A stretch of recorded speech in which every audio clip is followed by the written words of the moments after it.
Ya, Assalamualaikum warahmatullahi wabarakatuh. Perkenalkan nama saya Faiz Wibisono. Saya dari Universitas Bina Sarana Informatika dan jurusan saya manajemen. Di hari ini saya akan menjelaskan tentang analisis strategi pemasaran dalam menghadapi persaingan pasar. Yaitu ada studi kasus pertama yaitu Vivo, lalu kedua Cuanjek. Itu kurang lebihnya kita membangun startup Cuanjek yang kurang lebihnya transportasi online, lalu ada analisis kedua retail Alfamart versus Indomaret. Nah, jadi yang pertama ini ada studi kasus smartphone Vivo flagship. Jadi smartphone flagship premium Vivo spesifikasinya itu prosesor Snapdragon Gen 5, RAM-nya ada di 16 GB, ROM-nya itu 512, layarnya sudah AMOLED 144 Hz, lalu refresh rate tinggi, lalu kameranya itu triple 50 megapiksel, dan pesaingnya itu Samsung, Xiaomi, iPhone, dan juga Realme. Nah, kalau misal kita lihat dari strategi harga, yang pertama kita akan bahas adalah bagaimana kita bisa menentukan harga. Apa landasan dasarnya yang dibuat dari awal itu adalah untuk balik lagi dengan kepuasan konsumen supaya adanya repeat buying atau pembelian berulang atau loyalitas konsumen. Jadi kepuasan konsumen itu ialah produk sesuai harapan teman-teman. Jadi apabila konsumen itu puas, maka kepuasan tersebut berasal dari produk sesuai harapan. Kalau misal itu eh, produk ya, bukan jasa ya teman-teman.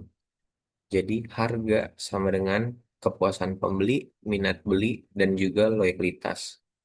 Nah, menurut Kotler dan Armstrong menyatakan bahwa harga adalah nilai yang ditukar konsumen atas manfaat produk, teman-teman. Jadi yang ditukar itu dari berupa uang ataupun benda untuk mendapatkan sebuah kebermanfaatan produk tersebut. Nah, produk Vivo itu adalah smartphone flagship dengan spesifikasi tinggi Snapdragon generasi kelima, RAM 16, 512 GB penyimpanan, layarnya sudah 144 Hz, kamera premium yang 50 megapiksel triple ya teman-teman.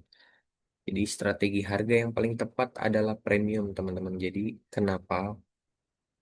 Karena balik lagi dengan inti permasalahannya yaitu smartphone flagship, teman-teman. Jadi bagaimana kita akan menentukan harga untuk menjual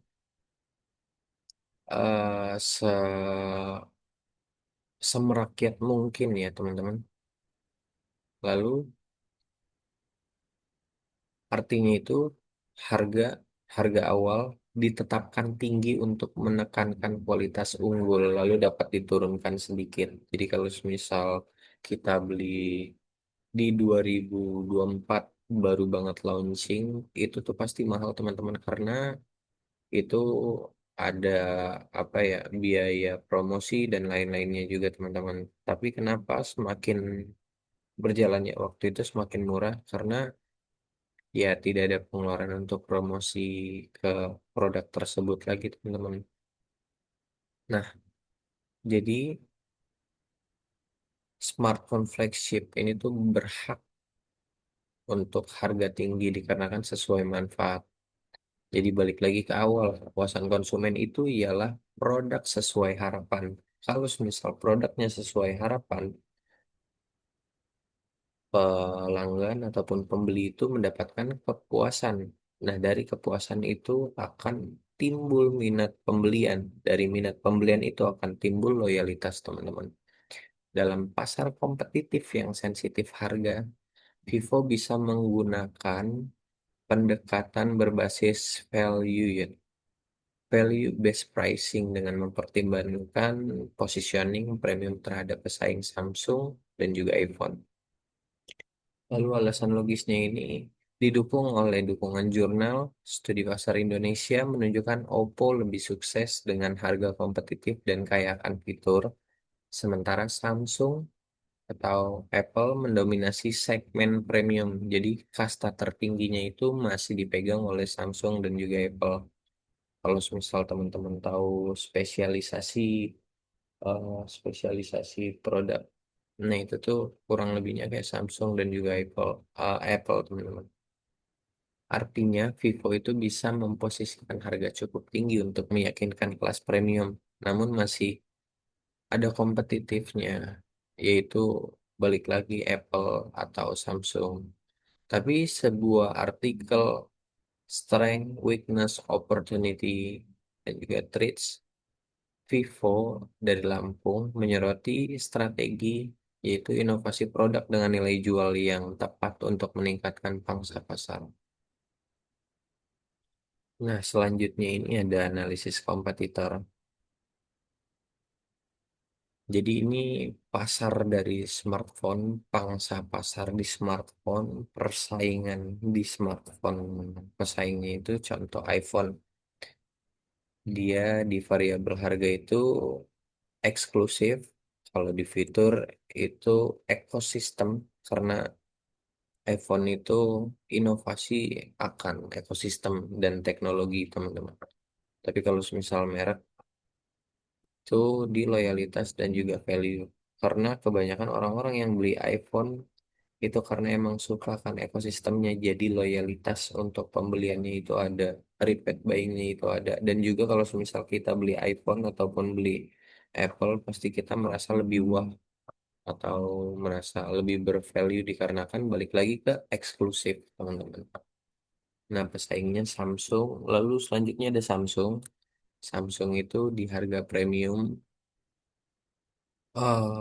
tapi juga Samsung itu menerapkan apa namanya segmentasi seperti ini teman-teman. Misalkan ada di flagshipnya itu tuh di S Plus, S Class. Tapi kalau misal di harga merakyatnya itu ada di A Class teman-teman. Untuk fitur dia ada chipset dan juga kamera, merek juga brand pasarnya yang kuat. Xiaomi, Realme, dan juga Poco itu relatif lebih rendah. Namun spesifikasinya tinggi. Fiturnya itu tuh benar-benar dilengkapi oleh eh, spesifikasi yang tinggi teman-teman. Tapi kalau buat merek itu value for money. Jadi artinya itu tuh kurang lebih kayak merakyat lah.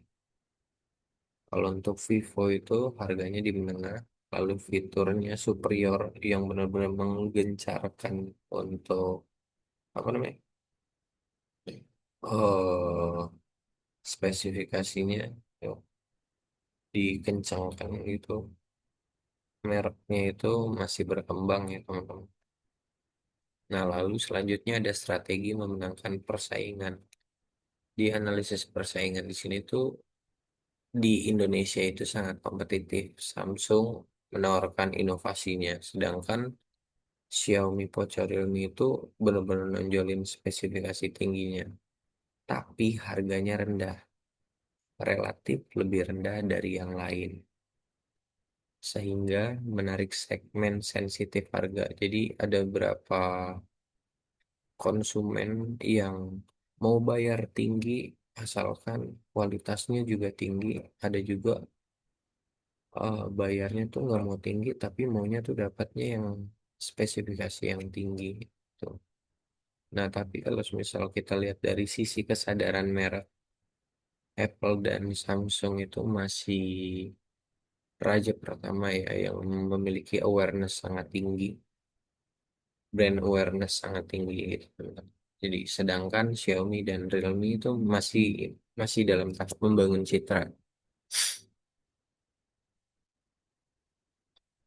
Nah, selanjutnya itu ada STP, segmenting, targeting, positioning, strategi. Kita bahas di segmenting atau pembagian. Nih, dari demografis itu ada usia 18 sampai 45 tahun, pendapatan menengah hingga ke atas, karena kan balik lagi yang superior tadi teman-teman ya. Kalau untuk pekerjaan itu lebih ke gamer sama content creator karena spesifikasi balik lagi teman-teman. Geografis itu di perkotaan dan kota besar karena pasarnya memang di situ teman-teman. Lalu psikografis itu penikmat teknologi dan juga maaf, penikmat teknologi dan mengikuti tren teknologi gaya hidup digital dan juga produktif, mengutamakan status sosial, kualitas dan pengalaman penggunaan. Itu di segmenting psikografis dulu. Kalau perilaku itu pengguna berat smartphone teman-teman yang apa ya, satisfied teknologi, jadi yang benar-benar apapun itu teknologi itu benar-benar dinikmatin gitu. Nah, kalau targeting itu lebih ke tujuan. Jadi strategi targetingnya itu ada di differentiated targeting. Jadi differentiated targeting itu tuh kayak kayak contoh misalkan Vivo itu kan ada Y52, ada Y51, ada Y71, Y70, Y50 gitu-gitu teman-teman. Nah, kalau di target utama itu menginginkan spesifikasi flagship dengan harga lebih rasional dan juga tech enthusiast and gamer positioning atau pembeda ya. Jadi pembedanya itu ada di kamera profesional dengan memakai AI cerdas. Jadi kalau misal teman-teman selfie, misalkan mukanya ada jerawat, nah jerawat itu bisa hilang. Nah, mungkin lagi selfie, aduh, kok di belakang ada sofa nih? Bisa saya hilangin sofanya melewati AI cerdas itu teman-teman. Performa cepat dan stabil untuk multitasking dan juga gaming. Desain harus lebih premium karena kan harga kompetitif dibanding rival yang premium ya teman-teman. Nah, selanjutnya itu ada di studi kasus Cuan Jack. Cuan Jack di dalam situasi pesaing besar itu seperti Gojek, Grab, Maxim, dan pemain yang sudah mati atau sudah redup itu ada di Uber, Lady Jack, Top Jack. Nah, pasar masih besar tapi sudah jenuh penuh. Harus punya strategi unik untuk bertahan ini studi kasusnya teman-teman. Nah, kalau misal kita lihat dari analisis strength, weakness, opportunities, dan threats-nya itu di kekuatannya itu yang pertama karena kita baru brand baru dan belum punya brand awareness juga, jadi kita fokus sama satu dulu layanan motor teman. Karena mengurangi kompleksitas armada juga, terus menyesuaikan tarif lebih fleksibel. Kita ini terus misal baru branding, baru baru terjun itu harus benar-benar pinter-pinter memainkan harga. Jadi untuk merebut pelanggan-pelanggan yang sensitif harga teman-teman. Contoh awal mula adanya Maxim itu dulu cukup ramai karena kenapa teman-teman? Karena harganya yang benar-benar murah dan juga fleksibel. Nah, selanjutnya itu ada di kelemahannya. Iya, balik lagi karena merek baru jadi kurang terkenal ya teman-teman. Jadi kalau iya masih perlu waktu lah untuk ngebangun kepercayaannya ya. Nah, kalau di peluangnya itu ya alternatif murah cepat, terus juga eh, kota yang kurang terlayani oleh pesaing, contoh kayak kota-kota yang di daerah atau di mana yang nggak ada pangkalan Gojek atau pangkalan Grab gitu teman-teman. Nah, itu masih jadi sebuah peluang ya, masih bisa dilihat sebuah peluang. Dan peluangnya itu adalah orang-orang dengan sensitif harga. Kalau untuk ancamannya itu ya balik lagi dengan kompetitor yang mapan, yang besar, itu Gojek dan juga Grab. Nah, kalau buat perbandingannya itu ada aspek brand itu di Cuan kan ya balik lagi namanya unik. Cuan itu mudah diingat karena cuan itu kan Sebenarnya itu bahasa slang ya, tapi udah lama. Nah, tapi itu baru-baru viral lagi gitu, teman-teman. Dan itu juga mudah diingat. Jadi itu salah satu brand yang kuat dan ngebangkitin brand awareness juga dari cuan. Kalau Grab dan Gojek itu masih skala nasional ya, teman-teman. Jadi benar-benar mapan. Kalau fasilitas layanan, Cuanjek itu fokus hanya ojek motor supaya operasionalnya itu bisa lebih sederhana dan tidak gegabah di awal-awal. Kalau Grab dan Gojek kan kita tahu multi layanan ya teman-teman, dari Gojek, terus juga ada GoFood, GrabFood, ada OVO, ada apalagi GoPay, dan juga logistik lainnya. Fleksibilitas mungkin kita bertarung dengan Red Ocean teman-teman. Kalau misal lagi kayak gini, Red Ocean itu tuh sebuah strategi bisnis untuk masuk atau untuk kecemplung di dunia kompetitif. Jadi semuanya tuh serba, iya kurang lebih kalau teman-teman market follower tahu market follower kurang lebih kayak gitu. Nah, selanjutnya ada di weakness. Aspeknya itu ada awareness, modal, skala operasi, layanan, ekosistem. Jadi dari Jack ini tuh ya karena merek baru pasti kepercayaannya rendah dan juga tingkat kesadaran akan brandnya tersebut juga masih rendah teman-teman. Kalau Grab ataupun Gojek ya jangan ditanya lagi ya teman-teman karena memang sudah besar gitu skala nasional. Jadi siapa yang nggak tahu Grab dan Gojek? Tapi kalau Cuanjek siapa yang tahu Cuanjek? Nah perbandingannya itu. Modal, dari modal ya pasti subsidi terbatas dan juga dari dana marketing teman-teman. Skala operasi wilayah masih terbatas, driver juga sedikit, layanan ya hanya motor, ekosistem belum punya ekosistem digital. Nah, kalau dilihat dari peluang itu ada beberapa aspek, teman-teman ada 5 aspek pertumbuhan pasar. Itu pasar ojek motor juga masih besar kan di Indonesia ini. Kalau untuk segmentasi itu kan iya, mungkin segmentasi ke arah apa namanya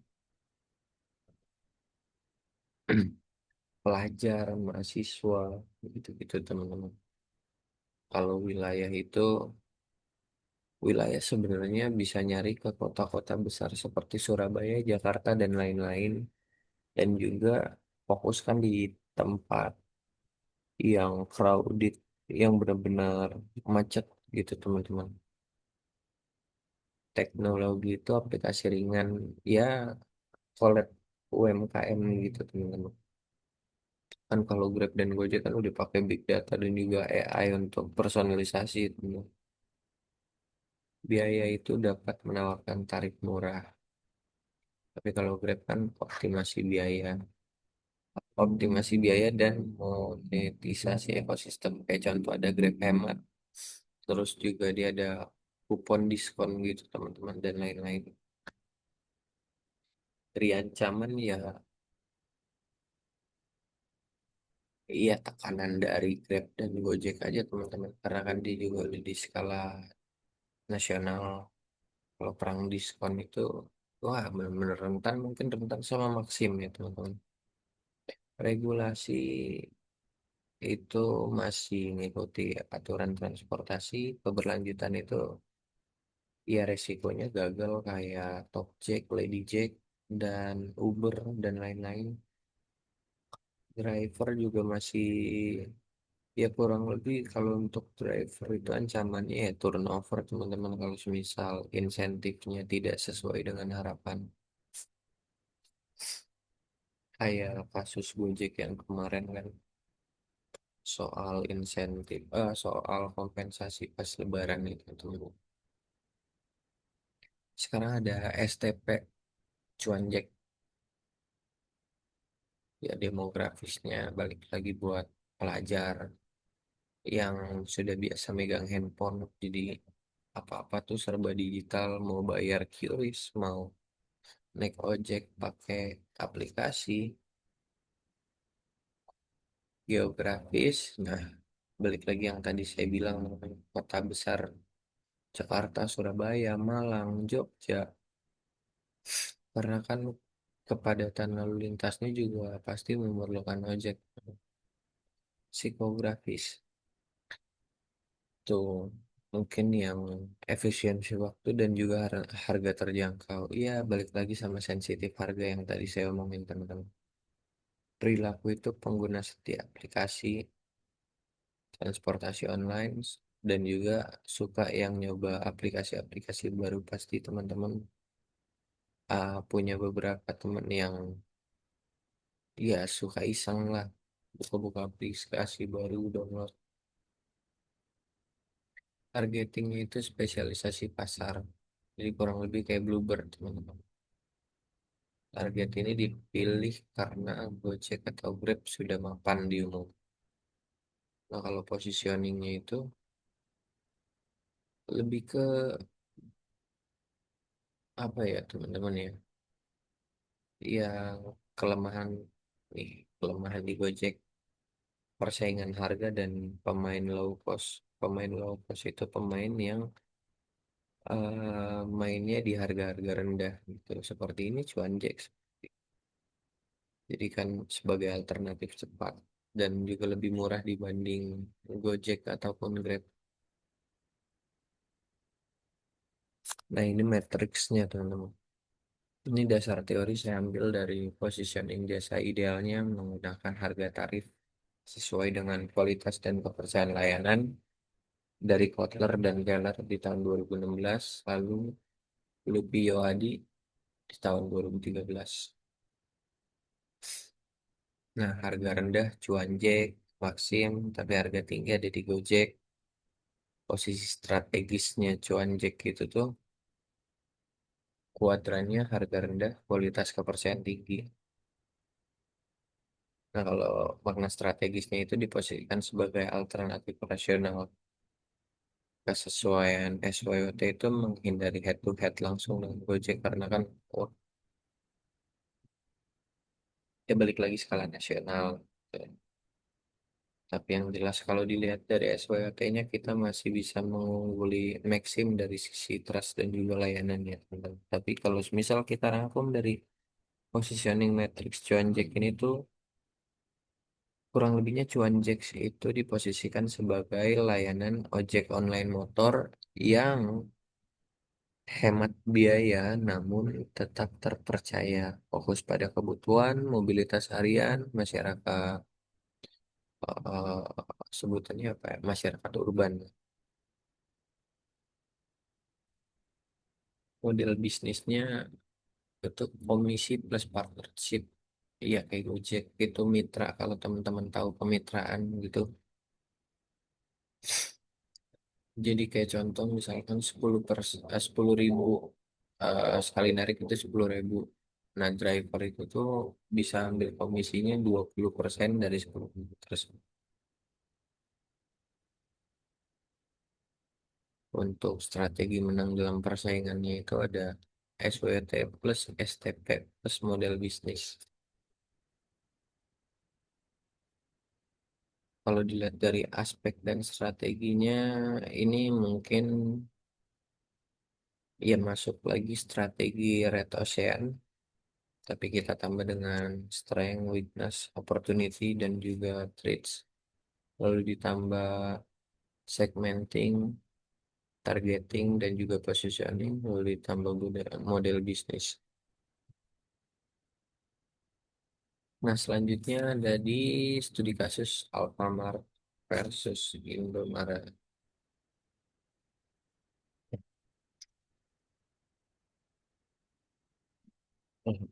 Keunggulan dan kelemahan Alfamart berdasarkan hasil observasi berikut merupakan keunggulan dan kelemahan Alfamart. Nah, nanti akan saya tayangin video ini ya teman-teman ya, video ininya. hasil wawancaranya.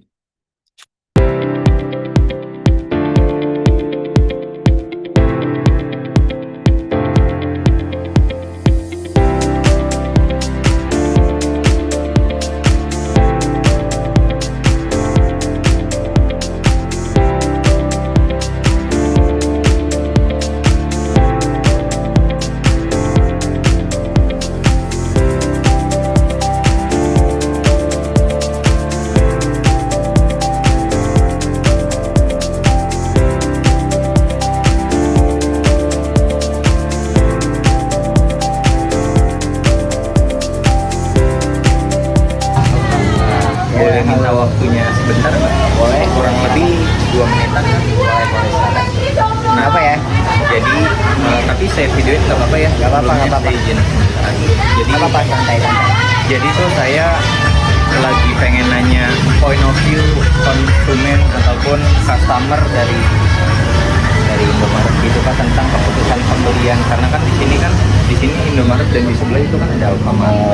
Nah, kenapa kakak tuh keputusan pembeliannya ada di Indomaret? Tapi sebelum menjawab itu boleh kenalin dulu nggak kakak itu siapa dan sebagai apa, atau cuma customer Ya, doang atau customer kebetulan. Oh ya, sebelumnya perkenalkan, nama saya Alif Satriksan, biasa dipanggil Alif. Iya. Saya kebetulan mahasiswa aktif dari salah satu universitas di Jakarta. Oh, mahasiswa juga. Iya, mahasiswa juga, makanya wawancara. Oh, mana kayak teman-teman juga nih. Nah, kebetulan kenapa saya di Indomaret, karena emang ada beberapa produk tuh yang ada di Indomaret aja sih. Kebetulan variasi produk yang biasa saya beli. Terus selain itu cuman hal utama, alasan saya belanja di sini karena dekat aja rumah saya, di belokan sini. Rumah saya sekarang sini belokan. Jadi ya karena pertama faktor lokasi, yang kedua di Indomaret tuh menurut saya entah kenapa dari dulu tuh saya suka belanja di Indomaret. Mungkin harganya di stigma saya tuh harga lebih murah, dan yang terpenting Parkir gratis. karena emang bisa dibuktikan dia nggak ada tukang parkir di sini. Boleh lihat. Jadi berarti pengambilan keputusan pembelian kakak di hari ini itu karena yang pertama faktor lokasi, terus yang kedua juga Variasi produknya produk, variatif. Ya. Lalu ya mungkin kalau misal kakak ke Alfa harus ada effort jauh lagi ya. Iya, betul banget. Maksudnya bukan sayang sih, kalau ini kan dari keluar rumah tuh tinggal belok nyampe gitu saat. Oh, oke. Nah, paling segitu aja sih kan pertanyaannya. Makasih ya Oke, sebelumnya. oke, ini kita belanja dulu ya. Iya, mari. Makasih. Iya. Boleh ya, kenalin, nama saya Fes Bisono, saya dari kampus Universitas Bina Sarana Informatika yang di Keramat. Ya, nah, sebelumnya abang berkenan kalau untuk diwawancarai dan di video ini. Nama abang sebelumnya siapa? Saya Rahmat. Sebagai Kepala toko. kepala toko di sini ya. Nah, jadi saya tuh ingin bertanya tentang strategi menarik konsumen. Contoh kayak di Alfamart kan punya Alfagit, dan di Indomaret itu kan punya aplikasi Indomaret sama Hisaku ya.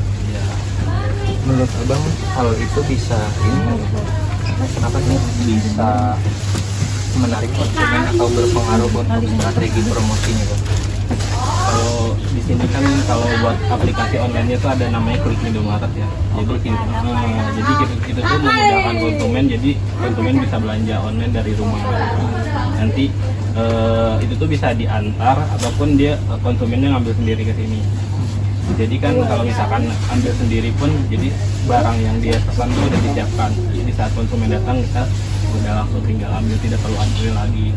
Bisa juga dia kalau misalkan ambil yang pilihannya diantar, cuman dia belanjanya harus di atas 100.000 baru bisa diantar akhir gitu. Oke, baik. Mungkin segitu aja sih Bang pertanyaan. Terima kasih ya. Sama-sama. Bang, coba minta waktunya sebentar. Abangnya kesini beli apa Bang? Beli rokok sih tadi. Oh, beli rokok ya? Nah, jadi di sini sebelumnya saya izin wawancara dia. Kita masuk kamera nggak apa-apa? Jadi kan saya itu lagi ada penelitiannya itu terkait Alfamart sama Indomaret. Nah, kan di sini kakak memutuskan untuk pembelian pembelian di Alfa ya. Kira-kira ada alasannya nggak? Atau mungkin karena lokasi yang dekat, lebih dekat ke Alfamart dibanding ke Indomaret, atau promonya atau apa? Lebih dekat dari rumah berarti ya. Berarti faktor lokasi itu yang pertama. Kalau buat apa? Kalau buat pembelian atau tata letak ataupun nyamannya gitu, menurut abang ada perbedaan nggak sih di antara Alfamart sama Indomaret? Banyak perbedaan. Dari segi promo Yang pertama promo, berarti promo tuh lebih murah Alfamart. lebih murah Alfamart. Oh, lebih murah Alfamart Iya. ya. Terus kalau buat tata letak, kerapihan atau kenyamanan atau keluasan itu Kurang sih. Dibanding dengan Indomaret, Alfa lebih sedikit, tapi pelayanannya itu oke sih. Oh, berarti kalau misal dari tata letak, kerapihan, keluasan sama kenyamanan dari konsumen itu lebih ke Indomaret ya. Tapi kalau misal buat kayak contoh di Alfamart itu kan ada Alfagit ya, yang buat aplikasi. Kalau di misal di Indomaret itu ada Isaku sama Indomaret aplikasi gitu ya. Menurut abang itu pengaruh nggak sih buat keputusan pembelian abang? Contoh misalkan abang udah punya member Alfamart atau member Indomaret. Kayak contoh abang mempunyai satu member Alfamart. Nah, kira-kira abang bakal setiap hari loyal kepada Alfamart atau enggak kalau misal abang punya member itu? Lebih iya, jadi ya kalau saya punya aplikasi itu saya jadi lebih sering. Oh, berarti buat promosi kayak itu cukup berpengaruh buat abang sendiri ya? Makasih ya bang, cukup segitu aja ya. Makasih Unya izin wawancara sebentar ya. Boleh izin kamera sebentar?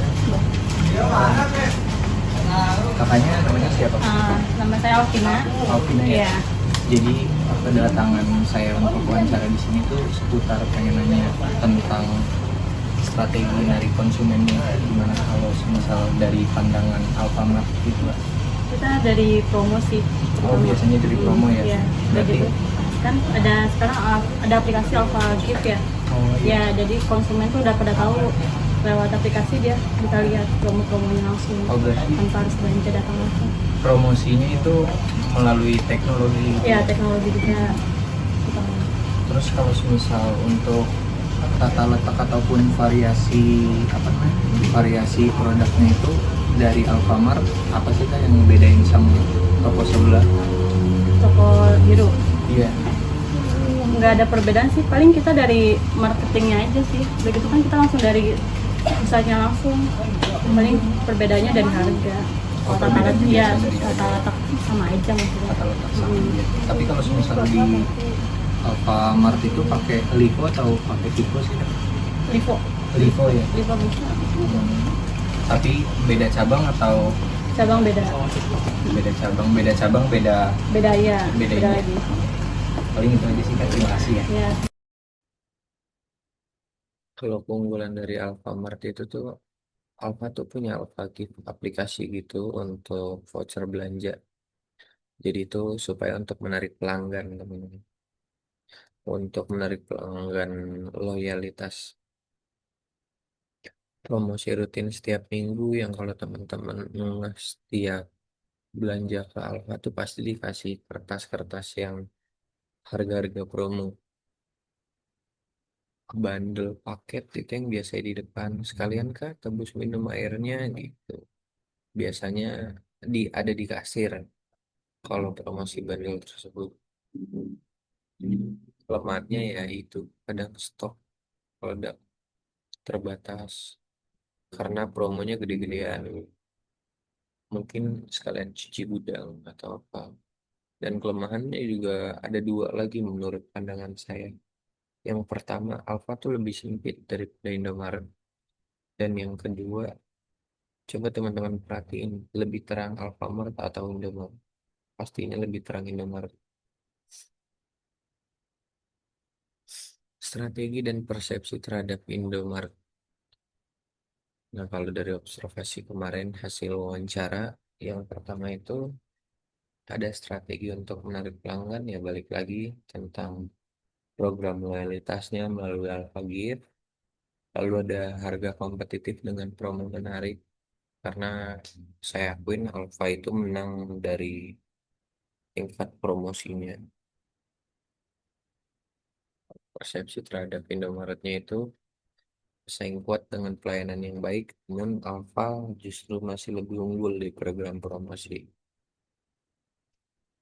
Nah, kalau sesuai sama hasil wawancara yang kemarin saya lakuin, dari beberapa konsumen itu pasti ngomongnya tuh akan faktor lokasi. Yang pertama karena kan yang mudah terjangkau pasti yang dipilih pertama. Terus ya rata-rata juga masih pada pakai aplikasi Alpha Gift untuk mengincar diskon-diskonan.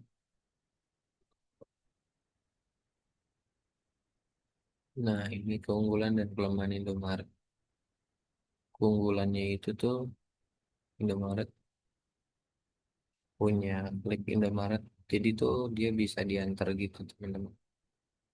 Kayak mau beli Citos, ini kita buka HP, klik Indomaret, buka aplikasinya, kita pilih barang-barang. Nah, kita tuh bisa nentuin entah kita yang mau ngambil ke sana, jadi tanpa antri ya teman-teman.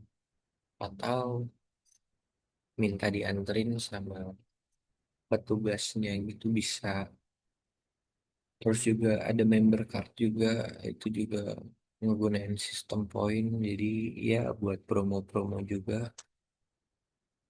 Lalu ada Isaku, Isaku tuh kurang lebih kayak e-wallet, kayak Dana gitu. Nah itu tuh hasil program kerjasama atau aliansi dari PT IDS dan juga Indomaret.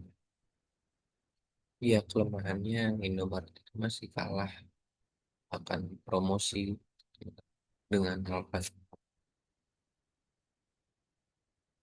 Ini kalau persepsi terhadap Alfamart strategi menarik untuk pelanggan, ini yang tadi saya bilang, klik Indomaret itu tuh layanan pesan online, ambil di toko atau delivery. Harga kompetitif dengan program loyalitas, dua persepsi terhadap Alfamart, pesaing yang agresif dalam promosi, namun Indomaret unggul di layanan digital. Nah, hasil wawancaranya itu berdasarkan observasi, yang pertama itu alasan kenapa memilih Indomaret, ya balik lagi karena faktor lokasi. Terus yang kedua itu yang klik Indomaret ya teman-teman. Nah selanjutnya itu ada perbandingan.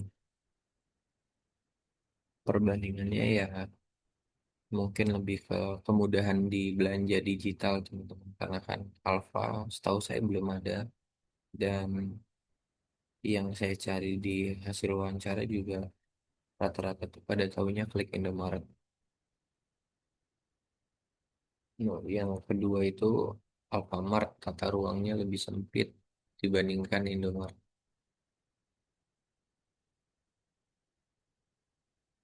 Nah, ini kesimpulan observasinya. Kenapa Alfa dan Indo itu memilih lokasi berdekatan? Itu menurut teori hoteling head-to-head strategi. Jadi semakin ada dua perusahaan, nih misalkan tengahnya kepala saya. Jadi kalau misal si toko A itu makin dekat, otomatis si toko A ini sudah mengambil sebagian persen pelanggan dari si toko B. Tapi kalau misal semakin dekat, itu hasil sama rata. Jadi kita main persentase teman-teman. Misalkan di sini 50-50, yang A ke sebelah sini, yang A 60, yang B 40. Ya terus-terusan aja teman-teman. Jadi semakin dekat itu semakin semakin dekat itu tuh semakin dekat sama titik pasar itu semakin menentukan jumlah pelanggan ataupun menarik konsumen dengan lebih mudah. Tapi untuk soal teori hoteling itu tuh landasan teorinya itu tuh berdasarkan dari karena semua pelanggan, semua konsumen, semua manusia itu berhak memilih mana yang ia pengen beli dan tentukan untuk memutuskan membeli. Strategi diferensiasi, iya kan namanya retail juga pasti kan dijualnya juga hampir sama, tapi juga pakai strateginya yang berbeda Alfa dan juga Indomaret. Alfa itu balik lagi promosi harga, program Alfa Gift, promo rutin, dan targetnya dia itu konsumen yang lagi hemat. Nah, kalau Indomaret itu fokus pada kemudahan digital, terus juga sistem omni-channel online ataupun offline.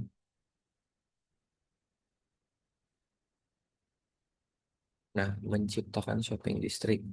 Ketika dua minimarket berdekatan, area tersebut menjadi dikenal sebagai pusat belanja. Konsumen yang datang ke satu toko kemungkinan akan membandingkan dengan toko lain, sehingga traffic atau kunjungan di area tersebut tuh meningkat. Ini menguntungkan kedua belah pihak. Yang kedua itu teori pemasaran lokasi yang mendukung. Nah, teori yang pertama ini ada di aksesibilitas, kemudian konsumen mencapai lokasi, visibilitas yang mudah terlihat dari jalan utama, demografi, karakteristik penduduk sekitar, jumlah daya beli.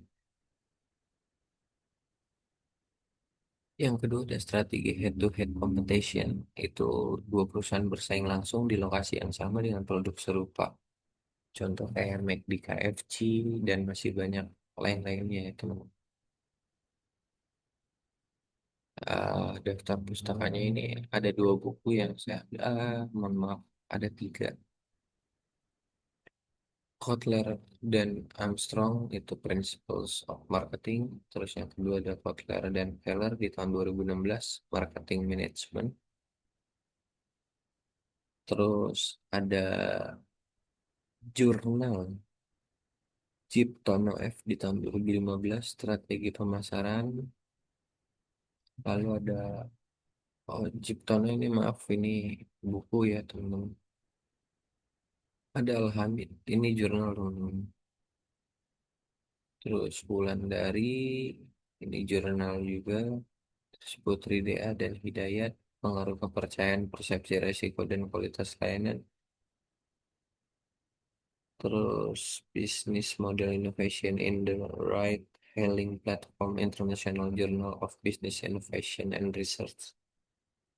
Lalu ada Pratama Widodo 2020, Pola Spesial Minimarket Modern. Dan terima kasih sebelumnya sudah mendengarkan. Apabila ada kesalahan kata, saya mohon maaf. Wabillahi taufiq walhidayah. Wassalamualaikum warahmatullahi wabarakatuh.